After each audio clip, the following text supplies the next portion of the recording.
team started 7 for 7, and then cooled off a bit. Just what did you see in the back half of the first and then going into halftime where it seemed like the offense stopped clicking? Yeah, well, we got a little stagnant.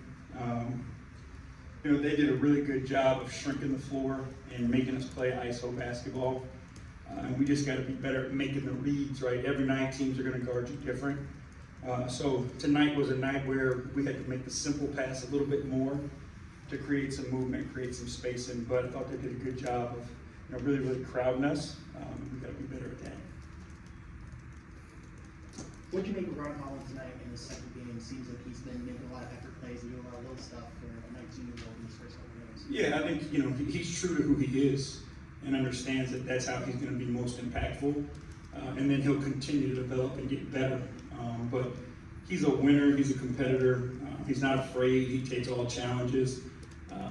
The effort plays, long rebounds, charges, all those things.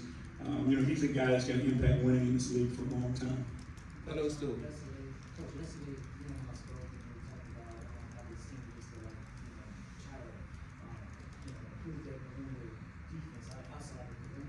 did you think about the team kind of like brought it to 3-point shot? What do you think needs to do that? To start the game, we forced them to take some tough contested ones. They just had guys that are capable of making them.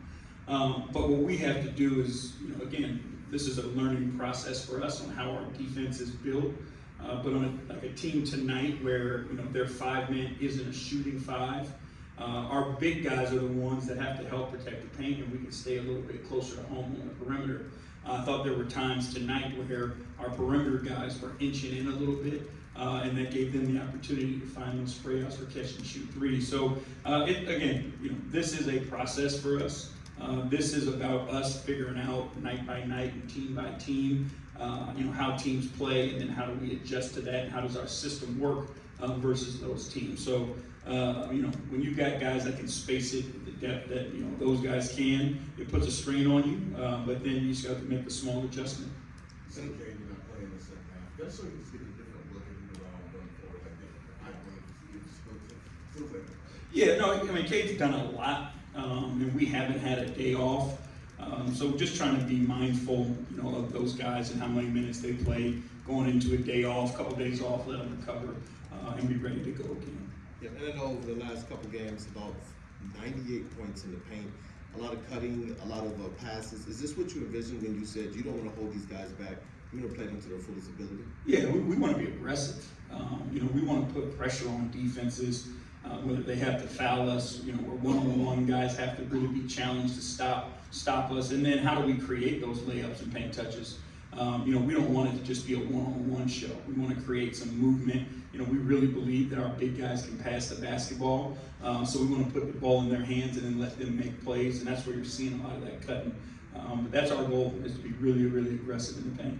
Coach Sports Psychology Solutions. You're on a college campus. It is preseason. It's not going into an NBA arena, but is there something you can leverage from coming into this environment, from coming on campus, being in a college-style atmosphere? Is there something you can leverage from that? It's always fun for our guys to play in front of a rowdy crowd, and I thought the crowd was awesome tonight. Really seemed to enjoy the game on both ends for both teams. I did think it was high level. So whenever you're playing in that type of atmosphere, it kind of raises your energy a little bit, and it can spark you, and I thought it did for both teams tonight. Great, thank you. Coach Chafin. How beneficial is it to have opposing team like Kings play majority of their rotation? How beneficial is that for you and your guys as y'all try to still instill and work through all the intangibles? Again, anytime you get an opportunity to play against the best players on the planet, it only raises your level, but it tests you. So it's great for us to get this stuff on film, to see where our guys need to learn and how they can improve. So whenever you're going against the best, that's the ultimate test for you. So that helps us as a staff go back and study, get better, and then it helps our guys do the same. It's obviously still pretty early, but Jay knocked down his first 4 threes in preseason, and his shot just looks smoother.